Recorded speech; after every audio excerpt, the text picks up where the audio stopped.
All right, welcome in. Hail to the podcast brought to you by Maize Blue Review. We're here to talk about Michigan football, playing an actual football game. Exciting times. Victory over New Mexico 34-17. Bryce Underwood's debut. A few other folks, Justice Haynes, electric debut, and some young players shined as well. We're going to break it down. It seems to be split opinion amongst this fan base as far as their thoughts on the game, but we've spent all day looking at film, reviewing data. We have our thoughts. And we'll look ahead a little bit to week 2, big matchup against Oklahoma. Could be a real tone setter for the entire season. I'm joined as always by Josh Henschke, Intel Insider Publisher, Maize Blue Review yourself. Gut instinct watching the game after, maybe how you're feeling today. Any changes at all?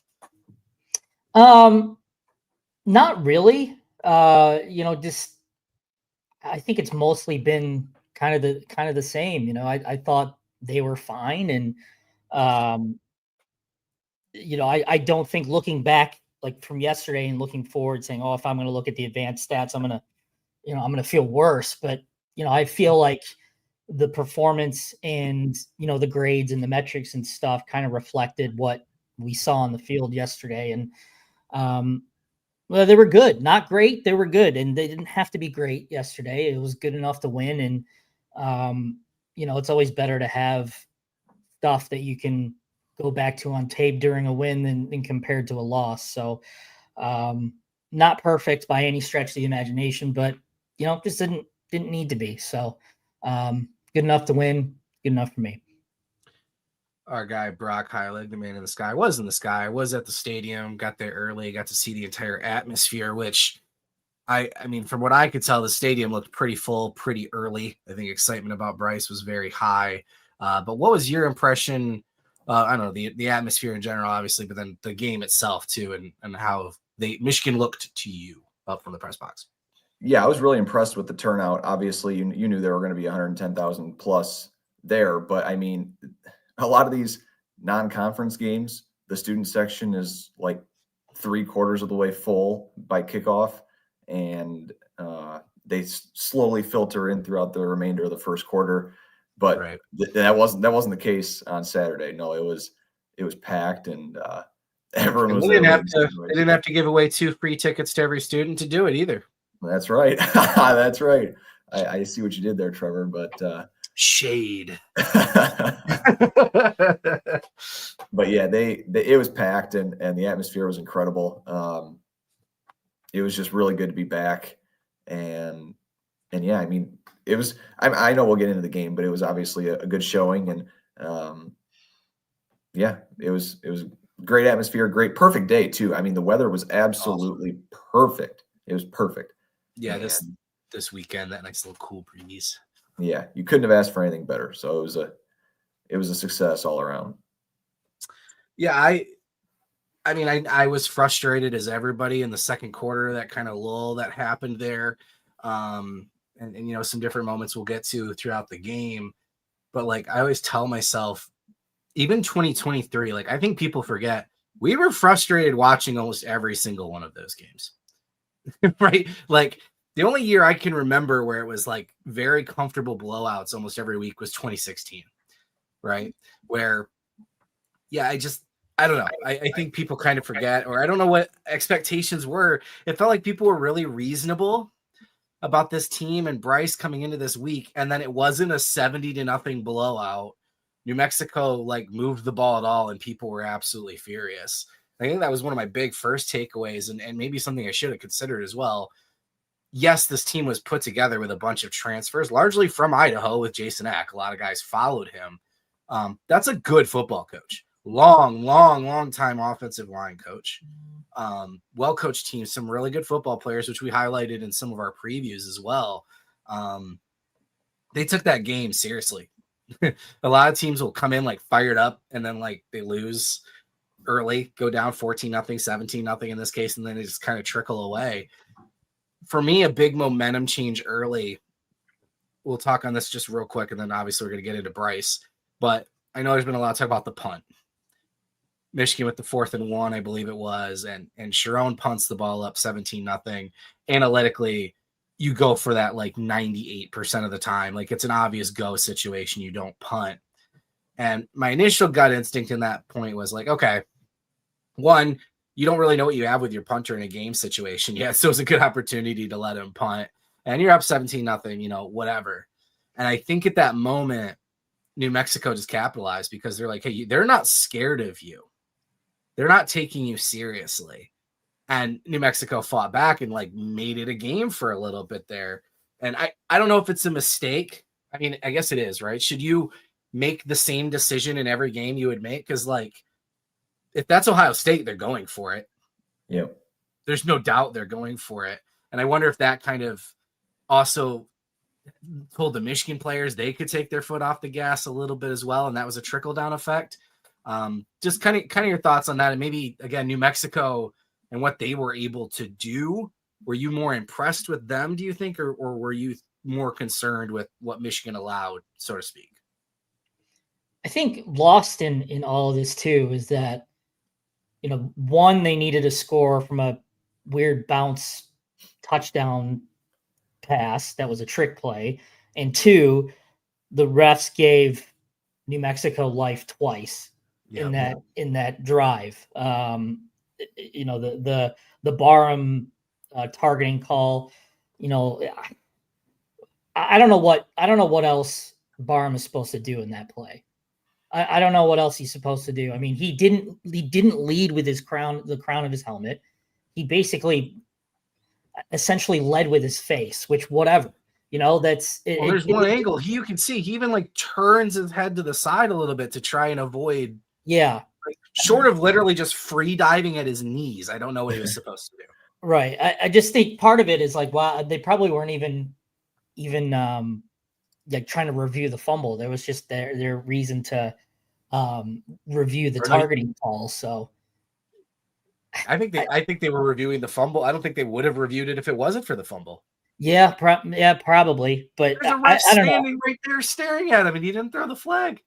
I don't know what else Barham is supposed to do in that situation. Yeah. I mean, I don't know. I mean, and I don't know, the specifics on like the appeal and all that stuff. And I'm not even sure. Was that a Big Ten officiating crew yesterday? I don't remember. I tried researching it and I couldn't tell. Then nothing popped up. So whatever. I mean, I don't know what the process is, but those like approval rates are incredibly, incredibly low. So I would be pleasantly surprised if Barham's available for the first half on next week. But yeah, and then that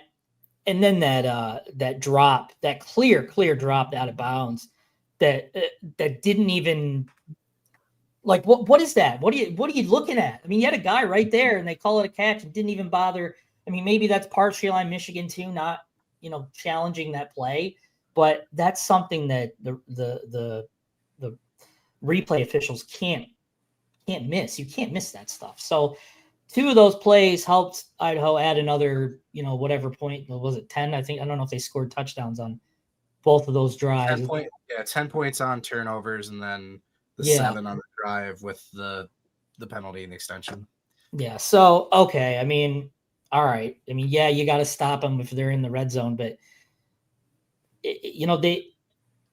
I think it was, they needed that to score, which, I think that says more about,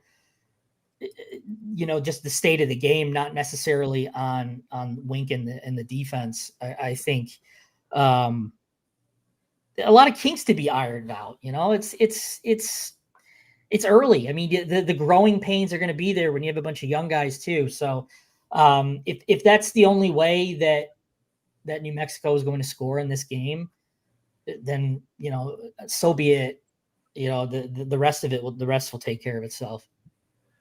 That 4th and 1 play was really the talk of the press box.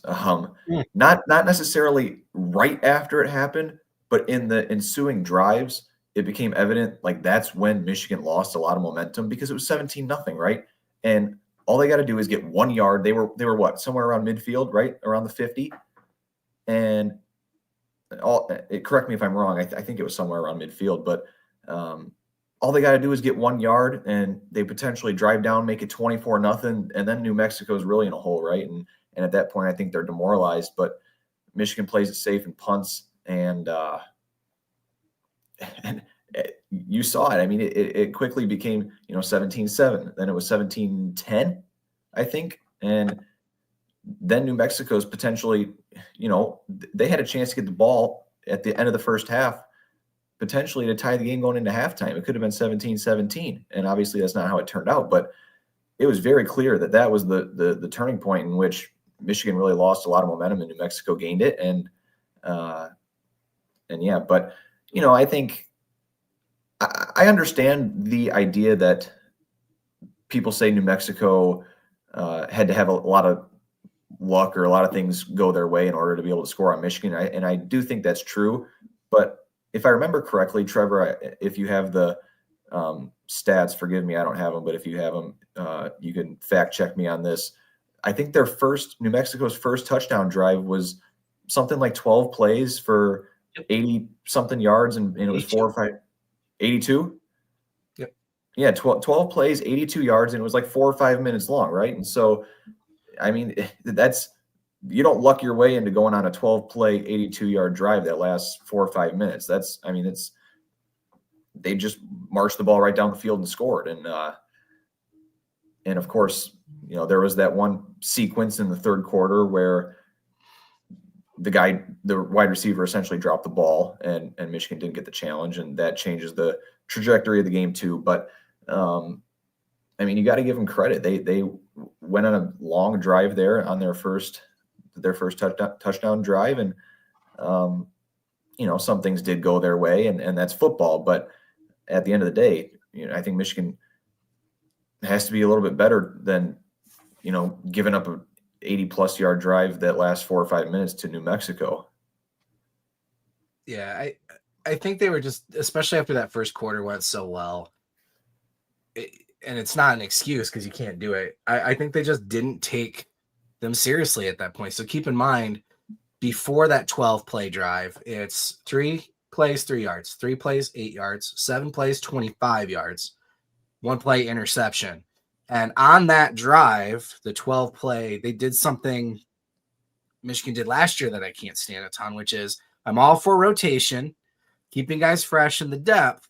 They had 7 second-team players on the defense for that entire series, right? So they're not subbing out a couple edge guys, and then, a key third down, Derek Moore comes back out or whatever. No, Jaden Sanders played the entire drive, right? And Jimmy Rolder, and I don't remember exactly who it was, so I don't want to name too many names, but only 4 regular starters were on the field for that entire drive. And as things are like trending, to your point, Brock, like New Mexico's pulling out all the stops here and sustaining a drive, at some point, put the guys back in. Yeah. Like there's nothing saying we started with these guys, we need to stick with them. Like put them back in, But that drive, again, 12 plays, 82. And then the one with the Barham penalty and the one with the dropped third down, which would have ended, was 15 plays, 75 yards. Yeah. So that's 157 of their 220 yards or whatever came on those 2 drives. Mm-hmm. So I do think overall, and then you got 3 interceptions, the turnover on downs. I thought overall the defense played really well. There was a lot of bright spots. And again, we can get into it more. In the moment, again, watching, I kind of, I'm the next day. I feel great about this game personally. And that probably mostly starts with going back to the offense and just how, like all the things we've talked about all offseason, about Chip Lindsey and the scheme and how it was going to marry what Michigan likes to do, but pepper in these different elements, and how he was going to use multiple formations from the same personnel to go up tempo, and everything we've said about Bryce Underwood, which is reiterating what coaches have said, what players have said, what we've heard, what the intel has been, was all true. That was an incredible performance from Bryce Underwood. The way he looked, calm, poised, in control of the offense. It felt like he always understood what Chip Lindsey was trying to do. They were his plays. He knew where guys needed to be. When mistakes were made, he knew exactly what the mistake was. His anticipation of where guys needed to go and the way he was targeting his throws. The Morgan first down was really interesting to me because he's supposed to go to McCauley. He sees the processing in 2.5 seconds, sees the corner, has inside leverage, moves over to Morgan, and to not just throw it to Morgan, but to know he's got to lead him a couple extra yards this way so Morgan can get upfield to get the first down. You know, every throw that looked like it was off, back on replay, oh, he threw it behind him a little bit because this defender was here. He threw it here a little bit because, right? And the missed connection with Andrew Marsh, who didn't realize he was an option maybe, and that was a dual option route and he should have turned. Like, that kind of stuff can be patched up. But 70% of his passes he completes, 251 yards. I have the tweet somewhere. I don't want to pull it back up, but more passing yards than Michigan had in any single game last year. More rushing yards than they had in all but 2. More offense than they had in all of them. It was literally would have been Michigan's best offensive performance, right? Bryce Underwood's grade with his completion, the yardage, and touchdowns would have been the 5th best game for J.J. McCarthy in 2023. Wow. The 9th best game of J.J. McCarthy's career. Wow. That's a pretty. That's Bryce Underwood's debut. That's a tidbit right there. Wow. Holy cow. Okay. So I don't know what your expectations were of Bryce going into it, but if you weren't impressed with this kid, I don't know what to say at this point. Yeah. I don't know what to say. And you saw Arch Manning struggle. You saw Julian Sand struggle at times. I know that's not fair. They were going up against significantly tougher competition. Okay. But for a freshman QB who we've been hedging, like, look, he's going to make mistakes. He's still just a freshman. It didn't look like a freshman. And if that's his entry game, there's going to be games not better than this. He's still, he's going to throw picks, right? They're not every game is going to get better exponentially as you go. Okay. The dude's the real deal. That's just my biggest takeaway. And Chip Lindsey and Michigan running that 2-minute drill and it not going to plan those first 2 games, and it's 3rd and 14. And every single Jim Harbaugh team would have ran the ball to start the clock, so they would have wasted New Mexico's last time out. They let Bryce Underwood throw that ball. And he throws a laser to Channing Goodwin, and then he goes down the field, marches, and scores a touchdown. Everything fans wanted with Michigan offense being different is true, and Bryce Underwood is here. That's my takeaway. And if you're a Michigan fan, I don't know how you can be anything but elated. Yeah, he looked the part, was decisive in his decisions. He wasn't, like staring down receivers, or he knew where he wanted to go with the ball, and he put it there. There were a couple of really nice, even though it was dropped, that throw to Klein where, that would have been a hospital ball if he threw it ahead of him, but he was smartly enough to throw it behind Klein. And again, it was dropped, but it was a nice ball. You can see just the gulf in talent between him and Jack Lane too. I mean, Lane's got a bit of a noodle arm that was effective, but you could tell Underwood had zip on his pass. Like a longer throw was just a dart. So, I mean, you can just do so much more with a guy like Underwood that can make the throws and can make sound decisions. I mean, not every decision that he made yesterday or on Saturday was perfect. I mean, that one tipped pass was probably lucky it was tipped, because with the way the tape looked, that probably would have been an interception hitting. I forgot who was trying to hit the corner, but Goodwin. Yeah, it was Goodwin in the corner. I mean, Michigan they ran tempo, for the first time in forever. And they looked good doing it the first time in forever too. It wasn't like this faux tempo that they, pretend to hurry up and then drain the clock 30 seconds or whatever. I mean, they got the ball off, and then Bryce Underwood gets the ball off even quicker. I mean, we posted stuff today about, how quickly he was getting balls off off from the time it snapped to him throwing it. It was, with especially at the blitz, I can't remember the exact, I think it was 1.96 seconds. Yeah, he averaged 2.25, which the goal is anything under 2.5, because that's the realistic win time for pressure to get to you. So 2.25 average. It was 1.9 when blitzed. Yeah, it's really good. And last year, I compared it to last year as a whole. I think Davis Warren was in the threes. I think Yeah, like 3.4 pretty often. Yeah, 3.4, 3.5, which obviously two different teams, but you can just tell that someone who can navigate the pocket. He was, more often than not, he had a clean pocket to work with too, which is equally as important as him playing well. So I think the offensive line did him a lot of favors. The receivers did not, I think. A couple of drops, Fred Moore drop in particular, Channing Goodwin, I think he made up for his drop with that big 3rd and 14. Kendrick Bell had his moment too. Klein looks great, but there were some times where you're like, man, it hit you in the hands. You got to catch it. So I think Underwood's numbers were skewed. Could have been even better if some of those catchable balls were caught. It would look even better. So it was just fluid. It was fluid. I mean, and that's exactly what you want to see week one. I mean, he's not trying to reinvent the wheel here. He's not trying to throw for 500 yards and 5 touchdowns. And if he ends up doing that one game, that's great, but he doesn't need to do that. He just needs to make smart choices and take care of the football.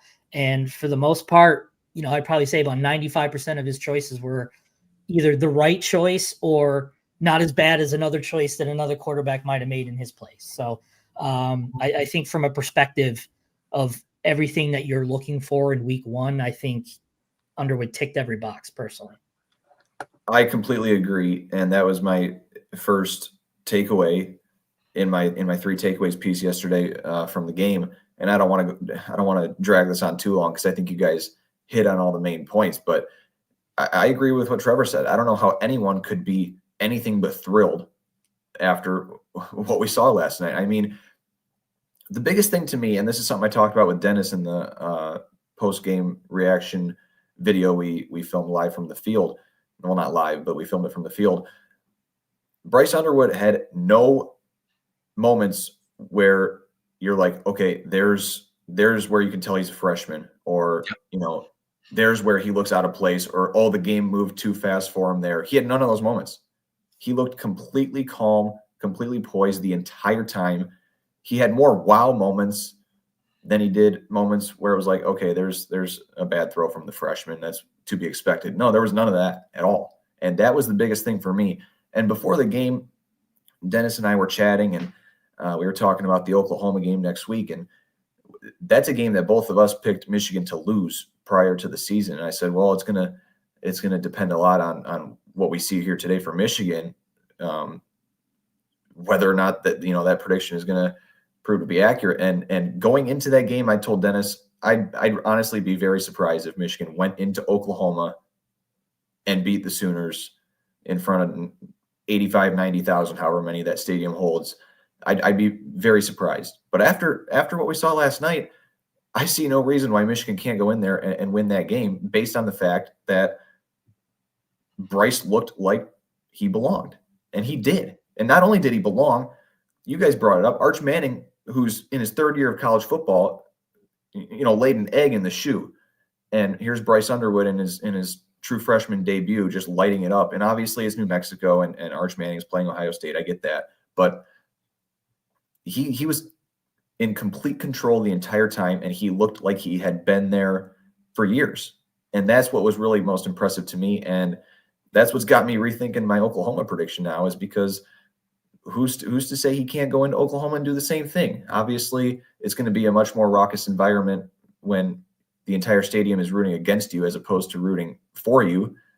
And that's going to be a totally different environment than anything Underwood has seen in his football career so far. But who's to say he can't conquer that too, right? So I was very, very impressed. And the fact that he had literally no moments, there's not one that anyone could point out to me where you're like, okay, there's the freshman moment. No, he looked like a veteran out there. And that was, really, really comforting to see. So I agree with what you guys said. There's no choice but to be completely ecstatic with the outcome, at least at quarterback from last night's game. Yeah, 0 turnover worthy plays. The 4 drops. maybe the one decline because you're asking him to adjust. And I mean, there are some folks that'll tell you if you're at this level and it hits both your hands, then you need to catch the ball, right? But the Goodwin one, like you're literally like you got to catch it. Yep. The Fred Moore one was unfortunate because that's kind of been an issue for Fred Moore for a while, right? Is that inconsistency? But yeah, that brings him up to like an 84 completion percentage. Hi, Killian. And then who knows from there, right? Also though the run game, right? That partnership. We said, look, this isn't just going to be Michigan opening up the pass game and getting away from its lifeblood of smash and running the football.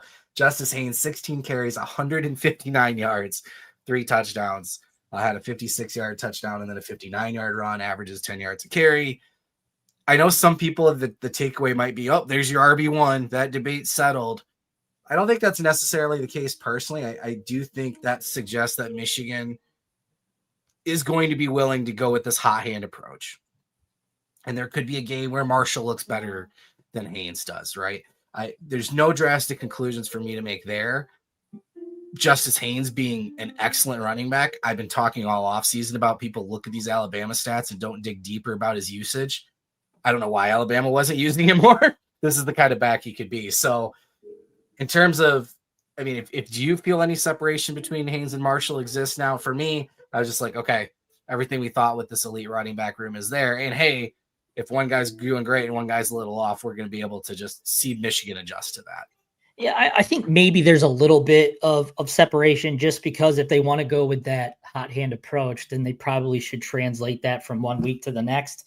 But again, it shows what it all depends on what they show in practice too. Like if Haynes has a really bad week of practice this week, he might not, things might change a little bit, and that's not to suggest that he will. But yeah, I mean, Haynes surprised me a lot, and I don't think they need to really care about who's RB1 or RB2 or whatever.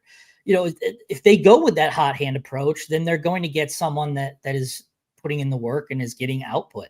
So, right now, yeah, I think, Haynes is put himself in the best position to be RB1 right now.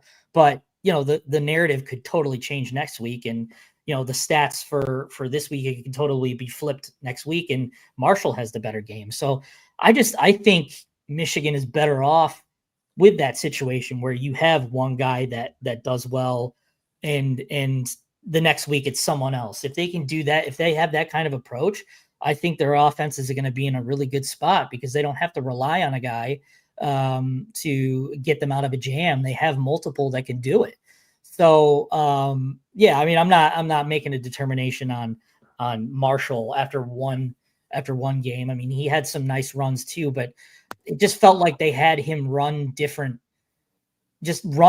compared to Haynes. Marshall was very, in between the tackles and Marshall, and Haynes kind of was more bounce outside and which got him loose, twice. So, yeah, for me personally, I was a little surprised. In my mind, I kind of flipped their roles a little bit. I thought, Marshall was going to be the type that would be bouncing outside and taking off. And he still can do that.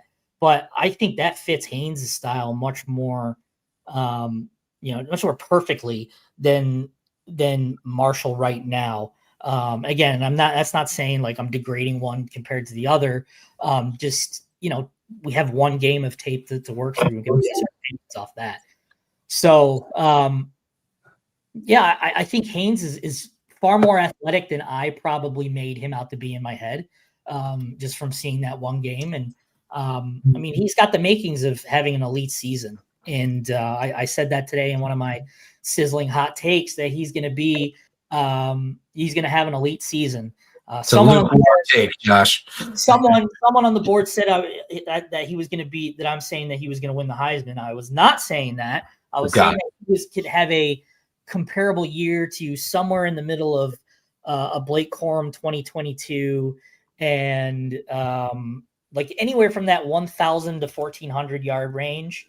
So Blake Corum's near Heisman campaign just going to be Yeah, close to that's what I said. If it wasn't for that knee injury, he would have won the Heisman. I mean, he's not going to get 27 touchdowns like Corum got in 23, but I think he could have a similar year, especially if he becomes like that short yardage back, or if that goes for Marshall. So, which kind of goes back to the hot hand argument. But you know, I don't think they really care about who's 1 or who's 2 or who's 1A or 1B. As long as they've got one guy that's performing, they're totally fine. And I guess the good thing about the room too is that they don't care either. You know, they're all for each other and seeing each other's success. And I think that's incredibly important too. You know, obviously there is ego in this sport, but you know, the team aspect of this game still holds true. And, you know, to see those two guys openly support each other publicly, I think it's really good to see, because, you know, Marshall could have been easily, you know, when Haynes coming in, Marshall could have been saying, oh, screw that, I'm out of here. And vice versa, you know, Marshall and then Haynes could be like, well, you know, I don't need to compete with this guy. I want the spot. So it's just good to see, you know, good high character kids that are working hard and are happy for each other's success. You know, you love to see it. I would say for me, maybe the gap widened a little bit. I honestly, personally, I was not the highest on Jordan Marshall going into the season. I think I don't want Michigan fans to get mad at me, but I do think a lot of the hype throughout the offseason was based largely on that Alabama game, and he played very well in that game. I give him a lot of credit, but prior to that game, he really didn't have consistent success, you know? So I think it was a bit of an overreaction expecting him to be some like 1,000-yard back or something like that. I don't think, in my mind, that's not going to be Jordan Marshall, simply because I don't know if he's there yet. He's still only a true sophomore. He's only played in a handful of games, right? So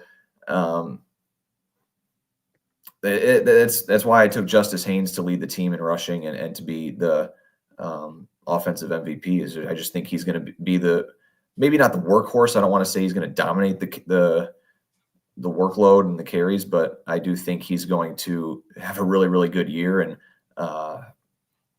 you know, I do think that gap widened a little bit, simply because you look at the yards per carry. Justice Haynes finished with, what was it, 8 or 9 yards per carry? 9.9, yeah, on 2 big runs. He had the 56-yard touchdown and the 59-yarder later in the game. And Jordan Marshall was he had like a Donovan Edwards stat line, Donovan Edwards 2024 stat line with 2 point whatever it was yards per carry. So yeah, I don't know. Well, and on that note too, you mentioned yards per carry. I mean, Haynes had, I mean, obviously it's inflated a little bit with those 2 big runs, but Haynes had 9.9 yards per carry yesterday, which is massive. And a little fun fact, Justice Haynes personally outscored Alabama yesterday. 3 touchdowns, 20 points. Alabama scores 17 on against Florida State. I'm sure you know, Alabama's looking at Haynes's box score and thinking, well, I sure wish we had him right now. But I just thought that was funny that, you know, the first game he just personally outscores Alabama. I'm still really high on Marshall. I think, like I said, I do think there's gonna be a game where these roles are almost reversed. But I predicted both to hit 1,000 yards this year. I'm gonna stick with it.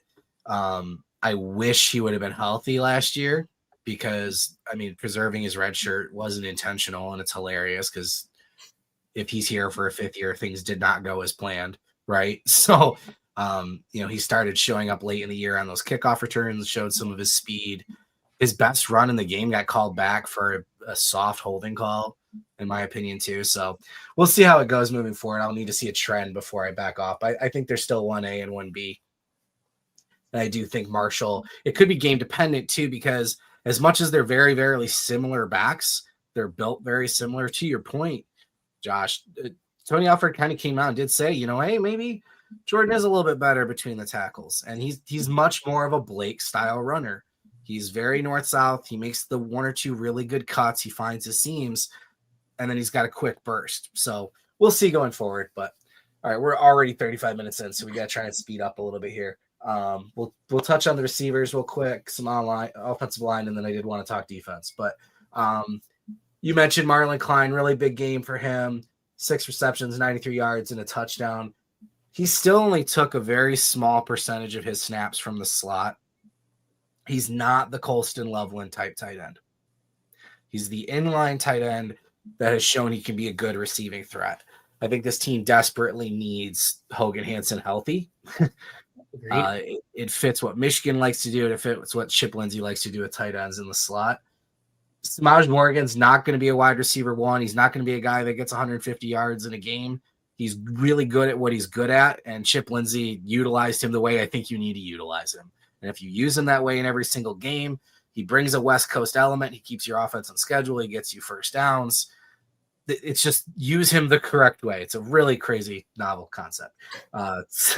Samaj has been very candid about Kirk versus Chip, and I think we saw it Saturday. McCulley, it'll be interesting moving forward. I don't know if that was something to do with New Mexico or what, but that was a little different than how I expected him to be used. It was mostly short routes on the right where he dominates intermediate on the left. We still saw him. He's a target on third downs. He's a guy that can goes to the sticks and gets the ball. That's what he's going to be. Still thought his usage was a little interesting. He brought up Channing Goodwin, Jim Harbaugh. Wow. Bryce Underwood talks about Channing Goodwin all the time. There's clearly a connection there. He fits that Z role so well. Yeah, the drop occurred. That was his first game with significant snaps. Bryce Underwood has raised the standard of what we expect from a young player starting early, but I think more games they're gonna click and come over some of those things. So Kendrick Bell, good to see him healthy. He had a good reception as well, and Fred Morris drops. So Andrew Marsh looks the part. Also, again, true freshman. So we're still where I thought we needed to be. Marlon Klein has proved his receiving threats. I think Samaj Morgan can do it in terms of his role. You've got McCulley. Goodwin looks like the guy that's going to rise up, and hopefully Andrew Marsh continues to rise. Mm-hmm. Do you feel better, worse about the wide receiver group? Is it going to be good enough?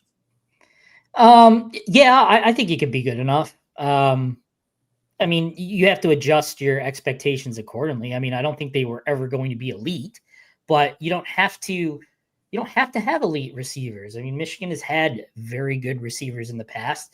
They've won with very good receivers in the past. They haven't won with elite receivers. They've won with very good receivers. And that's what really all you need. And yeah, a lot of guys look the part. Andrew Marsh, particularly, I would like to see him involved more. And McCulley definitely looks like a guy who's recently converted to wide receiver. Not getting to the sticks on your curl routes and all that kind of stuff. I mean, that's going to be stuff that you see on film and that'll be addressed. But, the more things change, the more they stay the same in terms of getting a tight end as your leading receiver on game day for Michigan. That trend continues. And I really thought Marlon Klein had a really good game. And I'm not going to, harp too much on the drop or whatever. I think, that touch pass that Underwood had to spring him loose deep in their own end. I thought that was awesome. An excellent ball. Good catch too, because it was a little out ahead of him. And it was a good catch. So it's good that we're seeing, this freak stuff that we talk about. He's on the freaks list, but we haven't really seen it on the field and to no fault of his own. Partially it's between the ears and also, you're behind Colston Loveland. You're not going to see the field very much when you're behind Colston Loveland. So it's just good to see him seize this moment, named captain, which is huge for him. I mean, if you want to, overreact from one game, I think what Klein did, I think that bodes really well for his year. And I think that kind of calms a lot of fans' fears of what this offense is going to look like. Is it going to stray too much away from what it was? I think it looked mostly the same, and just with a little few tweaks here and there. And You know, and I know I'm getting way off track here talking about the receivers, but yeah, I don't think they need to be elite. I just think if they can be, you know, catch the passes that they should catch, I think Bryce Underwood's going to put them in a position to be successful, and elite players elevate the game of others around him. So I think you will start to see that effect more as the season goes on, as everyone kind of gets comfortable and gets into a zone here. I would say for me, I'm not really higher or lower on the wide receiver room as a whole. I think they were fine. You know, the drops were bad. That's inexcusable, and it can't happen, and it needs to get cleaned up. But I kind of agree with what most of what Josh said. It was good enough. It did what needed to be done, and I would say if you take the wide receiver room just as its own entity and really assess it from there, I think it's good enough. It really not higher or lower, like I said, than any of my expectations. But I think when you add in the element of Bryce Underwood and the fact that he's going to be able to put the ball where it needs to be and be able to lead these receivers to the right spots, you know, throw them open, things like that, that's where I think you'll start to see the wide receivers and tight ends start performing better than a lot of people expected, just because Bryce is that guy. So kind of a shorter analysis for me there, but that's how I feel. The group definitely needs Hogan Hansen, though. They absolutely need Hogan Hansen back. I think he's a difference maker for sure. But yeah, I think, look, week one, first time with the Lindsey offense actually out there. I don't want to say they were holding anything back, because they weren't, in terms of like the scheme and the personnel. That you're going to see more explosive plays. You're going to see Bryce be able to run. Some of those things are going to impact it as well. But like, just from a good starting point and understanding, like, any receivers that played previous to this year have to adjust to getting these lasers thrown to them, and that when they're open, the ball is coming their way. And and you know, the things that Bryce does in a game, they have to adjust to that. They're only going to get better. I think they're where I thought they would be. I thought, you know, people think McCulley was going to be this deep Nico Collins. I know he's got the size and everything, but he's never really been this super deep threat. I think he's going to be that red zone and intermediate and third down guy. I see it with Goodwin, man. I can see the potential there. It's just got to happen. Same thing with Marsh. I think those guys get better as the year goes on. I like that they used Morgan correctly. So I'm optimistic. Kendrick Bowles only going to get healthier. Fred Moore, I've been trying to hype for the last couple of years. The dude has all the potential in the world, but it's very reminiscent of, not Cornelius Johnson isn't fair, because Cornelius had such a really, really good career, but Cornelius would have those inconsistencies that just kind of plague him. Yeah. Other thing too, just real quick, your best blockers in this game were Donovan McCulley, Samaj Morgan, and Channing Goodwin, if you want to know why they're the top three receivers out on the field as well. So I'm able to joke about that, because last year it was Kendrick Bell and Peyton O'Leary. Mm-hmm. So if my top pass catchers are also my top blockers, sign me up.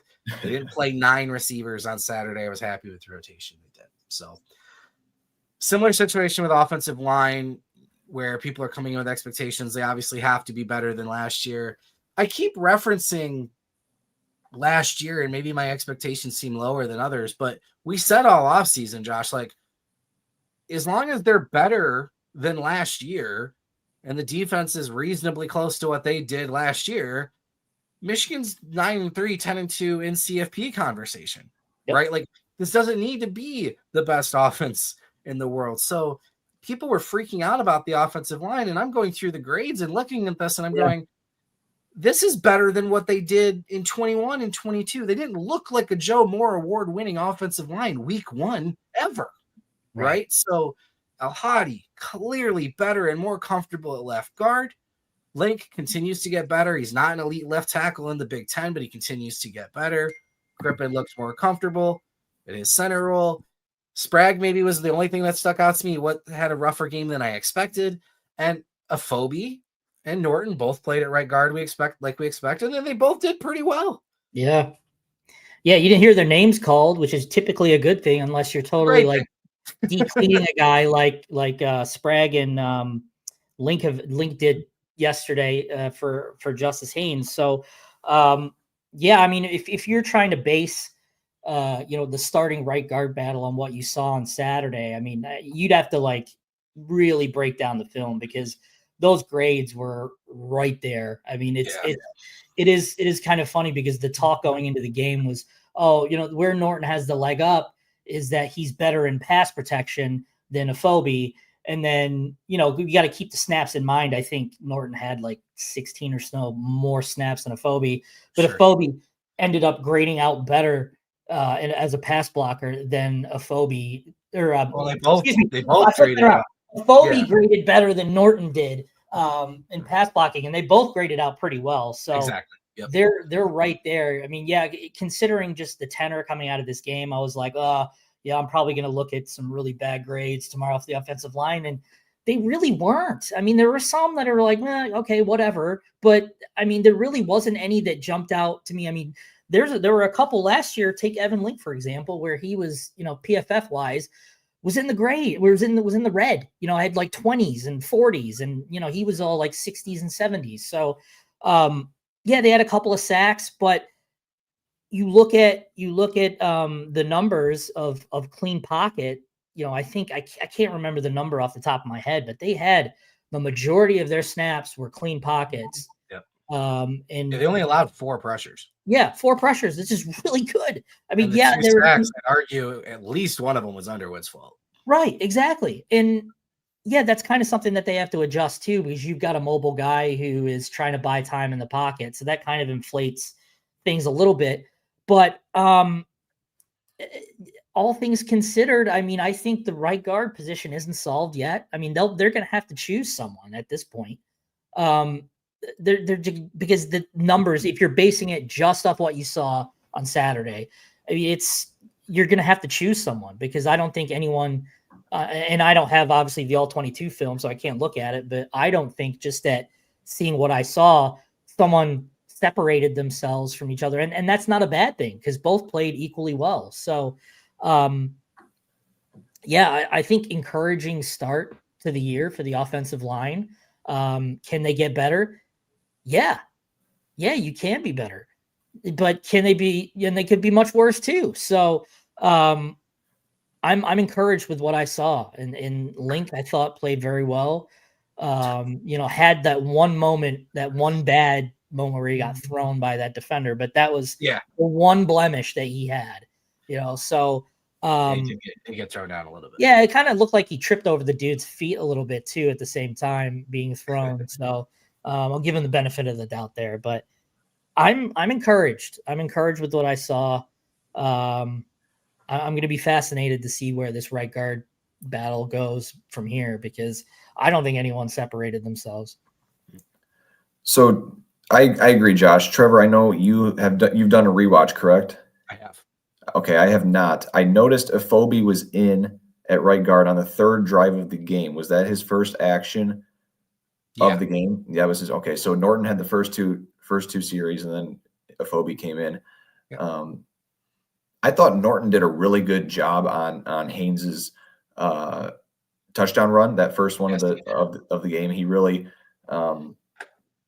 I thought he really sealed off the defender well and created that hole for Haynes to run through. That was the biggest highlight for me. I know the offensive linemen don't get a whole lot of highlights, but I agree. There wasn't a whole lot of separation really between the two. It wasn't when one guy came in, the line was noticeably better or worse than when the other guy was in. So,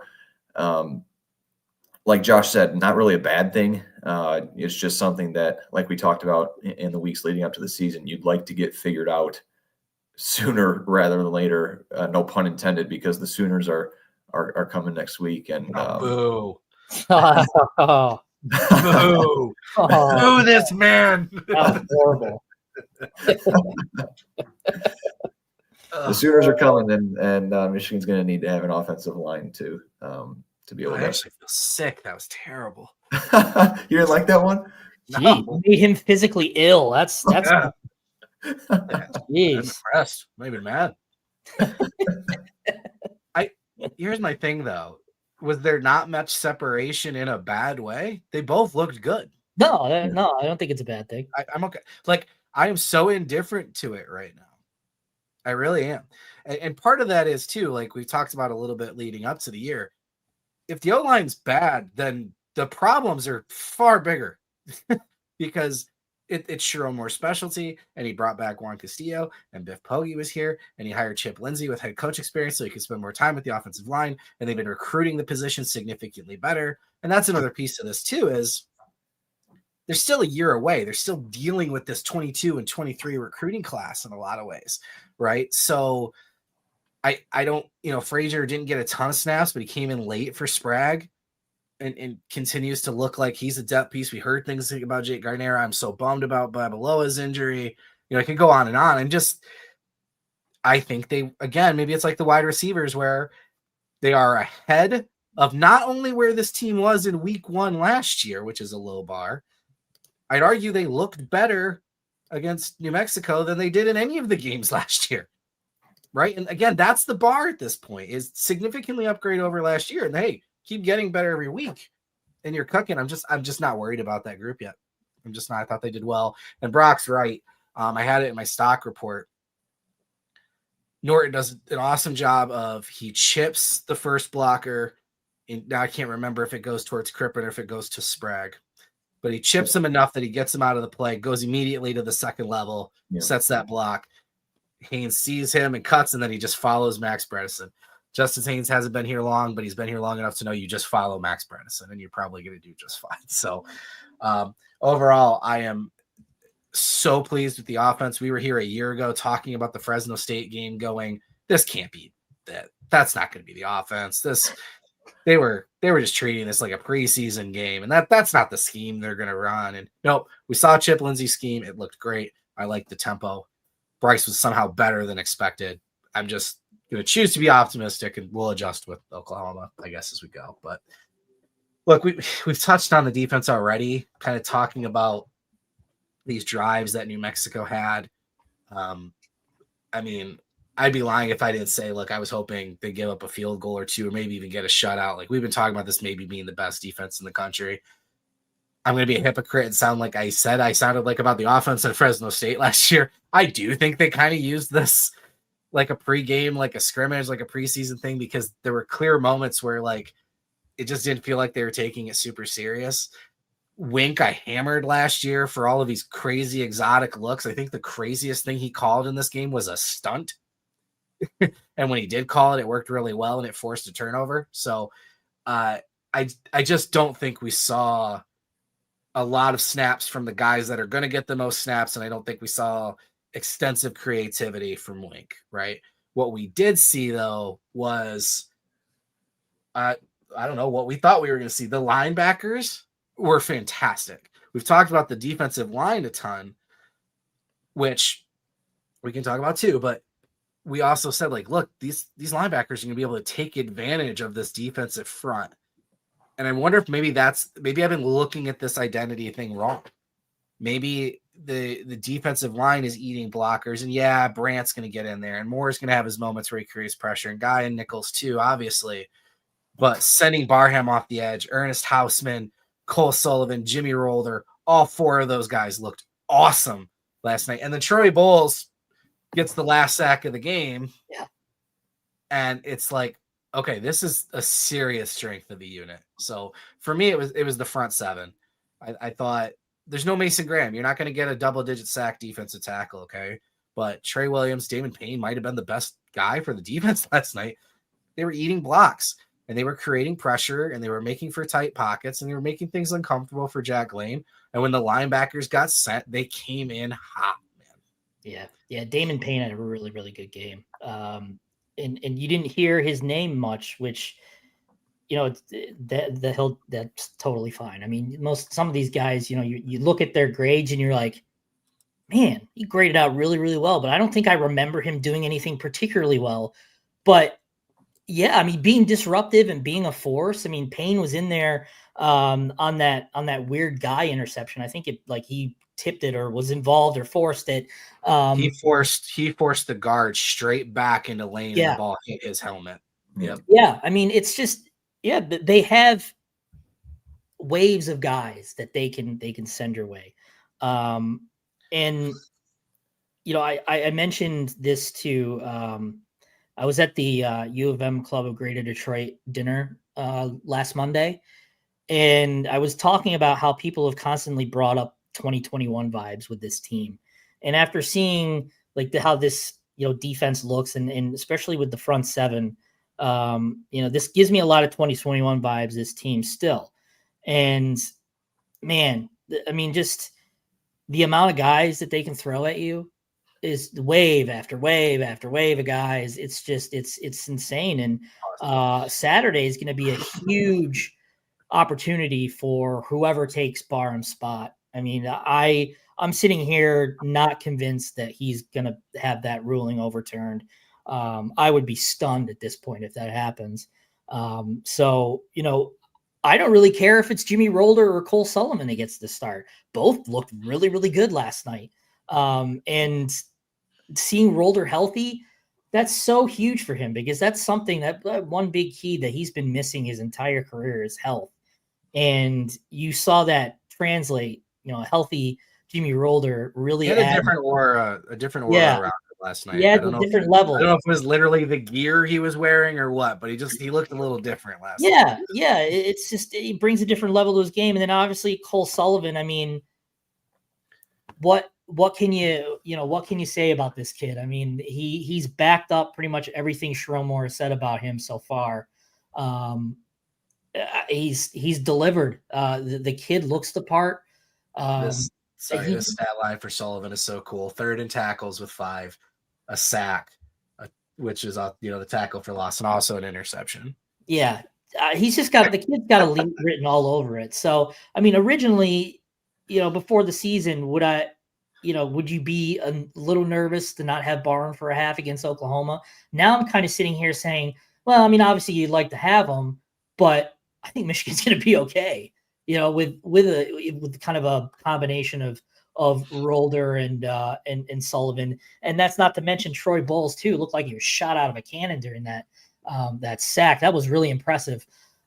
So I think they'll be okay. I think they're going to be okay, and that group is really shaping up to be elite into the future as well. Because we're not even talking about Owusu Boateng, who will eventually see the field, a 5-star kid. I mean, eventually they'll kind of whittle down the rotations a little bit and not make it so drastic. But right now the depth is it's impressive. I mean, they've got it. And I mean, I'm looking forward to seeing how these young guys kind of factor in because they're going to steal snaps from an older guy, not necessarily take jobs, but steal snaps, which is huge. It's a best case scenario for these guys. Yeah, I was very impressed with the linebackers. Jimmy Rolder and Cole Sullivan both played really well. It's not breaking news to anyone who watched the game. I mean, they were very, very solid. And so, I'm with Josh. I don't expect this ruling to be overturned for Jayshawn Barham going into Oklahoma. But I think based on what we all saw last night, it's not that much of a concern. Before last night, if you had come to me and told me before the game yesterday that Jayshawn Barham wasn't going to be available for the first half of the Oklahoma game, I'd be genuinely concerned. But after last night, it hurts for depth. Like you're not going to be able to rotate as much in that first half. But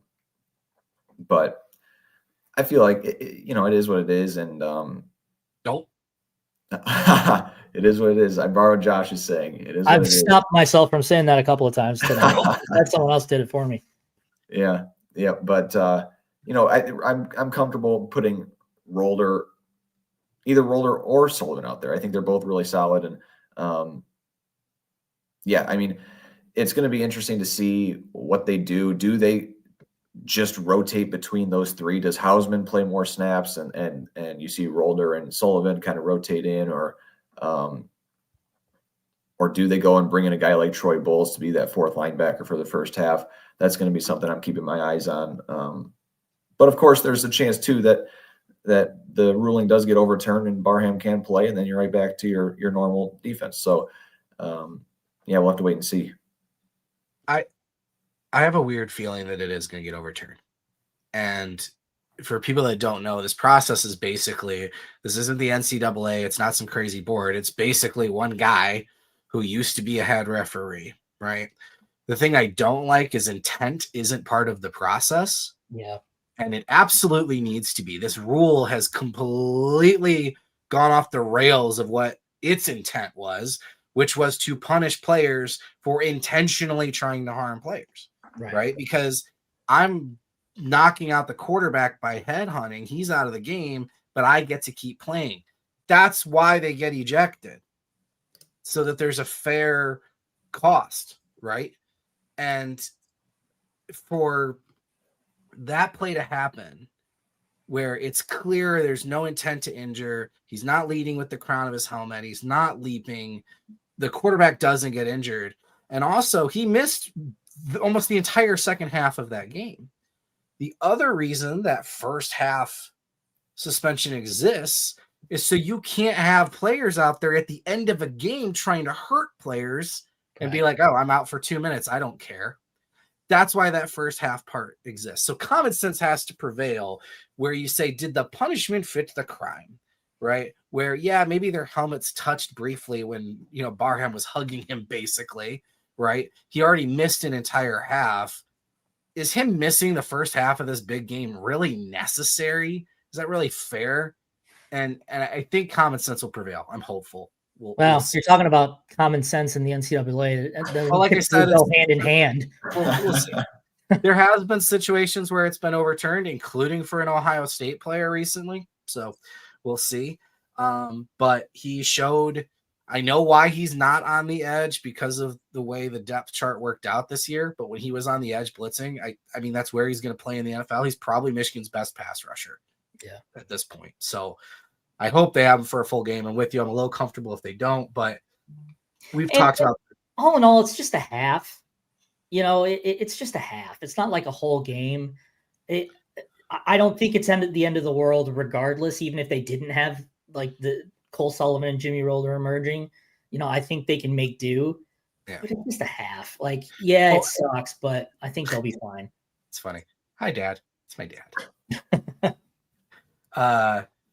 I think part of it too, and I don't want to spend a whole nother segment on it, but the defensive front, again, we talked about them rotating 10. There was no Ike Iwano because he was injured. I believe Manuel. It's not Bagel. What is it? Bagel. Yeah. Because I remember I thought we had Waffle and Bagel, and neither one was that way. It was so frustrating. He got on the field for a little bit, but look, Enoetta looked really good at moments last night. Pierce looked really good. We said Payne, Trey Williams, Derek Moore's Derek Moore, TJ Guy's guy. I think they're probably going to have to rotate 11 now, because you can't keep Nate Marshall off the field. Yeah. Wow. He flashed in his moments, right? So and Dom Nichols is obviously there too. So whatever happens in that first half, Barham or not, I think there's enough bodies in the entire defensive front that they're going to be able to make it work. And for the whole game too, I think it's going to be, an Oklahoma team that is still, we're talking about the right guard battle and we're not really sure who goes there. Both played really well, whatever. Oklahoma's offensive line right now is a mess from what I've read and what I've seen from Oklahoma sites. They're still not locked in on a few starters. I still don't know what they were doing in that game in terms of the backups that were played, or if they are going to be backups or not. We talked about that a little bit with the depth chart, but Michigan's defensive front versus the Oklahoma offensive line, I think is going to be the storyline of the game. Throw that out there. So that part's there. But last piece, man, secondary. TJ Metcalf talked about it. This positionless, even on the rewatch, I'm still confused at times. Mason Curtis comes up and makes a play. I have to go back and be like, was he the safety? Was he lined up like a linebacker? How did he get there? And then why is Cole Sullivan getting an interception 30 yards downfield? Yeah. And right, this positionless thing is crazy. Jair Hill still made some of the mistakes he's made in the past. It wasn't a great game for him, but I'm not freaking out yet. Zeke Berry was out there, but man, TJ Metcalf lived up to the hype. Brandon Hillman is quickly becoming one of my favorite Michigan players, just period. he just hits people, man. And it's always clean and it's always a good hit. And then he goes into this press conference and swears like crazy. And he's just so genuine. I love Brandon Hillman. And Mason Curtis, with his size, is going to be such a weapon. You know, I think comparing him to Kyle Hamilton's a stretch. That's a lot of pressure to put on a kid. But like that type of role. And then we're still like, oh, yeah, and Rod Moore, one of the most impactful players in Michigan history, could be back next week or the week after. Again, I'm so optimistic with this defensive front and casually like, yep, it's good. And the secondary, yep, that's fun. I'm even if giving up 17 points and even on that long drive, I'm just struggling to get really worried about this defense. I'm looking at these players and how many of them there are, and I just think they're really good. I'm just not worried. Yeah.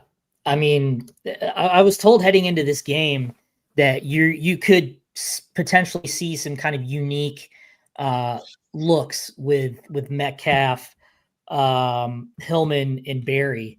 You know, or excuse me, not Barry. Metcalf with Mason Curtis. And yeah, well, we kind of saw that. You can just look at the breakdowns of where these guys took snaps in the alignment. They're all over the place.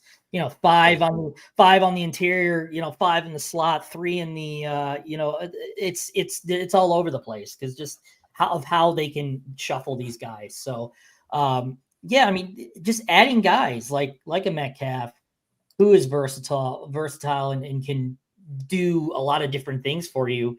It gives you the ability to play these younger guys and give them the valuable experience that they may not necessarily have if they've had guys with defined roles. But yeah, I mean, it wasn't the greatest game from a defensive back standpoint. You know, there are, I think the major things you can take away is it didn't look like any communication issues. You know, there weren't any missed assignments or blown plays or anything like that. You know, they're going to have to need a guy to step up, including Jair Hill at corner, to really be an elite defense. But yeah, there's room for improvement there. But if that's the worst thing you can take away defensively from that game, I think they'll be all right.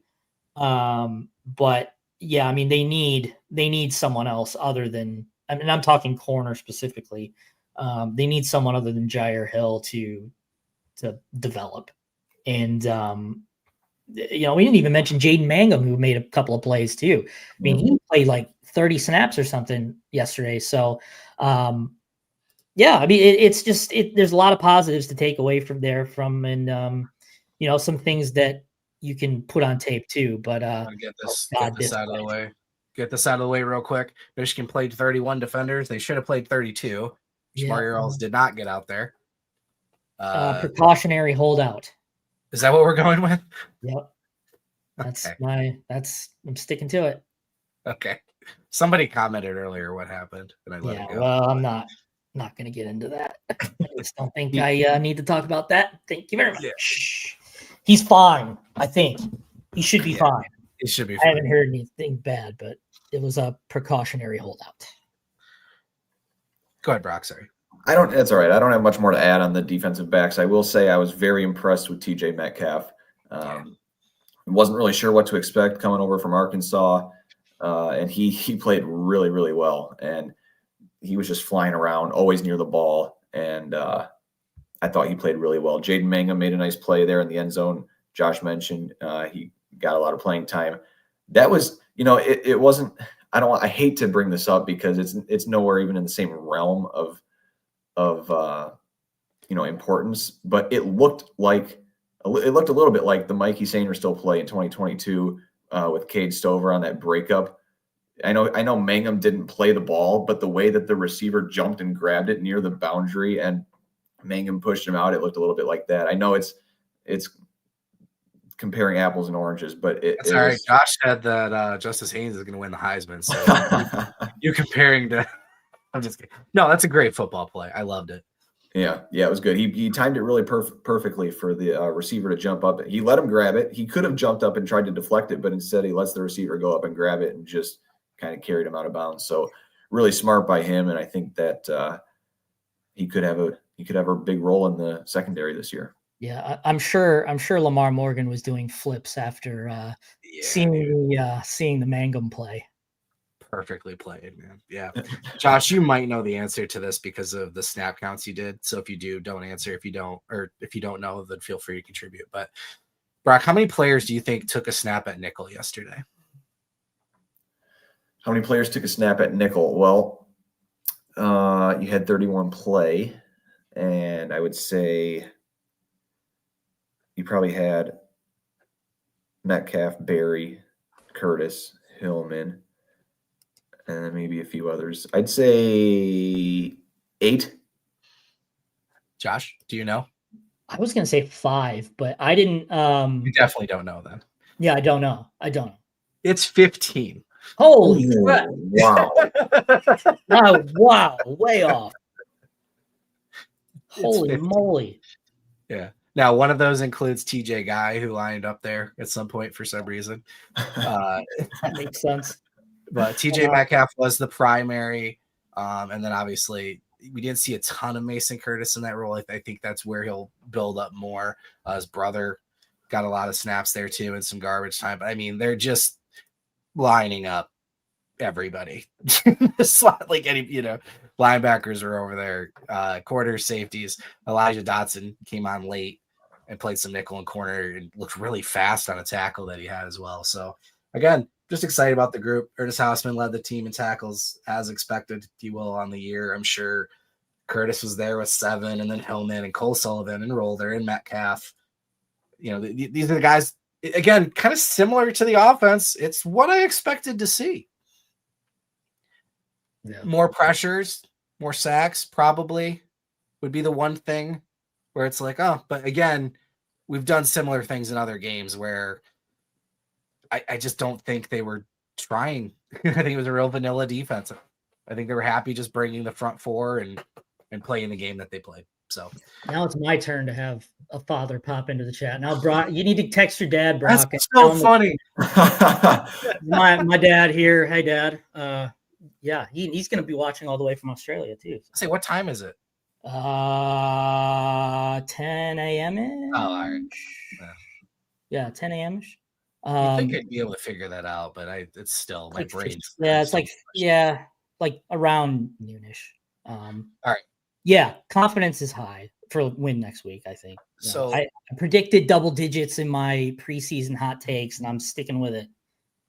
I don't know what the score is next week. Double digits what? Win. You think Michigan's going to win by double digits next week? Yeah. Ooh, I love it. Okay, well, let's get into this real quick. Admittedly, I spent all day still looking at New Mexico stuff, so I haven't done a ton of preview yet. Obviously, we know about John Mateer, the transfer quarterback from Washington State, came with his offensive coordinator, Ben Arbuckle, 390-something yards against an FCS school yesterday, 3 touchdowns. The offensive line, again, I need to dig into more. That continues to look like the linchpin potentially. I don't know what's going on with their running backs. I would have expected a lot of Jaden Ott and Taylor Tatum. Apparently it doesn't even exist anymore over there, and they struggle to run the ball Saturday. That's an interesting element. And then, yeah, with Brent Venables, right, you're going to expect a decent defense, but that hasn't necessarily always been the case. Look, they have some strong receivers. Deion Burks, anybody from the Michigan area should be really familiar with him. That is a former Bryce Underwood teammate from Belleville. He was a couple years older than him, but he was on the state championship team. They may or may not have seen if he was interested, but that has passed, and he's at Oklahoma. Andrell Anthony, I think a lot of people miss this. He's actually at Duke now. He's not on Oklahoma, but my initial read on this, again, looking at some Oklahoma folks, it sounds exactly like some of the Ohio State talk early 21-22 with a high power passing offense. Sounds a lot like some of the Washington fans in terms of what they think's going to happen versus the Michigan defense. And it's like, okay, you guys haven't seen the scheme for the last 4 years. I picked Michigan to win it. Vegas is moving the other way. BetMGM has them at 5.5-point favorites now. Oklahoma. What the line is closer to game time is more significant to me. But yeah, again, not ready for score predictions. I mean, you just gave one double-digit win. I'd love to hear why you're that confident. Brock, you've already suggested that maybe your confidence has gone up a little bit. So just maybe how you're feeling going into this game in terms of Michigan's likelihood of victory, I guess. Go ahead, Brock. Yeah, I'd say I took, like I said at the beginning of the show, I took Oklahoma to win the game before the season, I think by a score of 17-14, if I remember correctly, something low scoring, something really close. And honestly, I think I saw enough on Saturday to change my opinion. I know it's going to be hard for Michigan to walk into Memorial Stadium in Oklahoma and come out with a win, but I think they're going to. I think that Bryce Underwood has given me a reason to believe in them, and it may not look, it won't look pretty. I don't think there's any realistic scenario where Michigan walks in there and just dominates and everything clicks and they win by 2-3 touchdowns. I don't think that's a realistic scenario, but I do think they're going to get the job done. And I'd say I won't give a score prediction yet. I'm going to have to think on it a little more, but my confidence has certainly gone up over the last 24 hours. I said in one of my hot take preseason pieces that Michigan was going to win by double digits. I didn't really give a score. I don't think I'm not ready to really give a score yet. I don't think, but I can't just not go against a take that I gave earlier in the year and say that, Michigan's going to lose now. I have to ride it out for good or for bad. And I'm going with it. Michigan's going to win by double digits. Maybe I think account 22 is right where I'm about mentally when I'm at first gut feeling thought 24-13 Michigan. I'm thinking kind of right around there is probably going to be the sweet spot. But this has a chance to be like a shootout too, because Mateer is a really good quarterback, and it seems right now at least that they're very one-dimensional and they're going to throw the ball a ton. And so it's going to be a big test for the corners. It's going to be a huge test for the corners. And, we just talked about someone stepping up. This is going to be the week to do it, or it's going to be a long day of having to rely on more safety help, which kind of opens you up to all kinds of different things. So, it's easy to go back to the old ways of thinking, oh, Michigan's on the road, they can't do it. I think that way of thinking is gone now. I think Michigan can go on the road and beat anyone. And I think Oklahoma needs this game more than Michigan needs this game, personally. That's a fact. My personal opinion.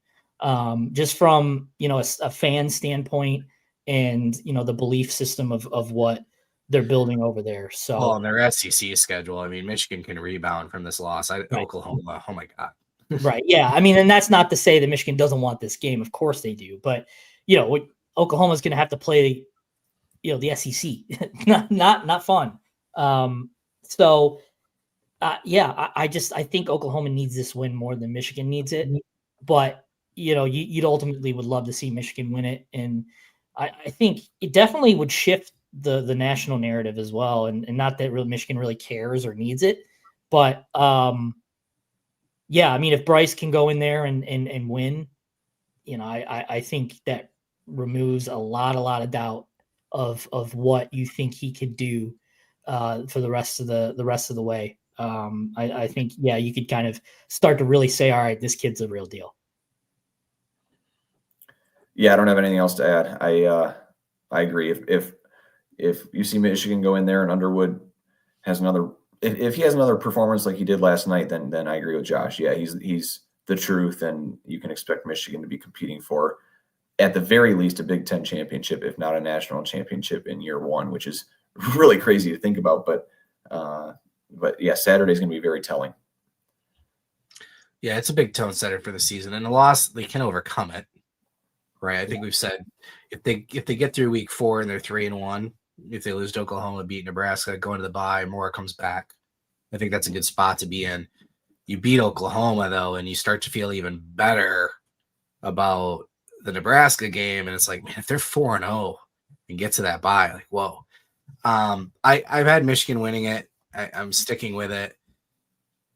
My confidence is even higher though, because again, I hate talking about the it factor and this thing that it's hard to quantify, but you know when you see it.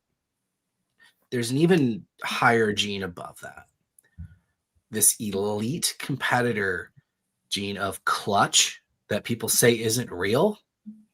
I've seen it. I've seen David Ortiz. I've seen Kobe Bryant. I've seen Tiger Woods in his prime, right? I'm naming the greatest people and athletes of all time. Bryce is a very, very long way from getting there and proving that. But, right, he looks like the kind of guy who I've always, like, we're like, man, it's a night game. It's at Oklahoma. I think he is a guy that could thrive in these kind of situations and genuinely want that stage, right?